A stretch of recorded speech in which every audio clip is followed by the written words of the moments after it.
À eux deux, ils représentent 10% de l'appellation Viré-Clessé et aujourd'hui, ce sont deux vignerons heureux. Jean Thévenet travaille depuis des années à la reconnaissance de ces vins moelleux typiques. Il savoure la nouvelle. On arrive à ce qu'une appellation reconnaisse le travail de nos prédécesseurs. Et ça, c'est la base des appellations.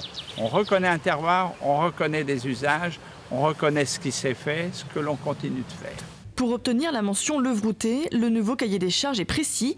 Faire les vendanges à la main et avoir un vin dont la teneur en sucre est comprise entre 8 et 18 grammes par litre, contre 4 à 8 grammes pour un demi-sec et moins de 3 grammes pour un Viré-Clessé classique.